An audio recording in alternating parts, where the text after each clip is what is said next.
Now I want to bring in 7's editorial director, Chuck Stokes, of course, to help give us some context and perspective for the big races today. So first, let's talk about the turnout today. Sure. How is it? It looks pretty good in terms of voter turnout, but particularly the early voting was about 1.2 million voters. That bodes well for people getting to the polls today.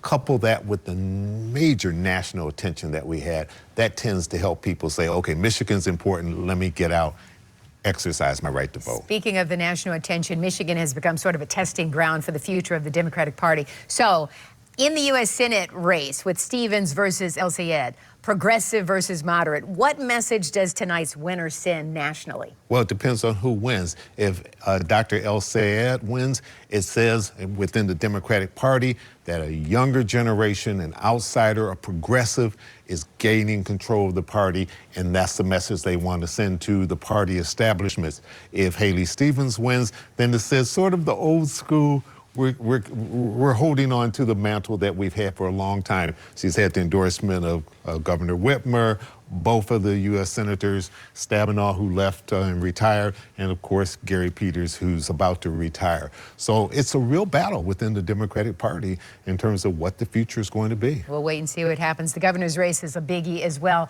A lot of money has been quite nasty. Whole lot of money. A whole lot of money. Who would you say has the edge? John James, who was backed by President Trump, or Perry Johnson with all that money? On the Republican side, John James should have the lead in this. He has the endorsement of the president in a primary.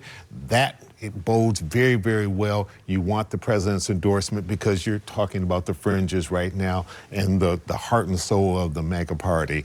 But Perry Johnson has spent a ton of money. He says he is most like Donald Trump. Even without the endorsement, he wants people to believe he would be like Trump if he wins.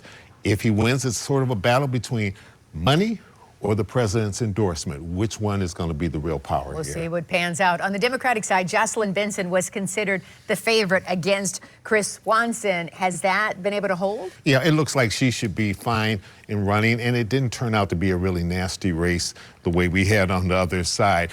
And she's the only one whose name on this ballot that has proven that twice she can win statewide. The others are trying to say, I can win statewide. They haven't been able to do it yet, even though some of them have come very close. All right, less than 2 hours to go. Thank you for your perspective and your expertise as always, Chuck. We certainly appreciate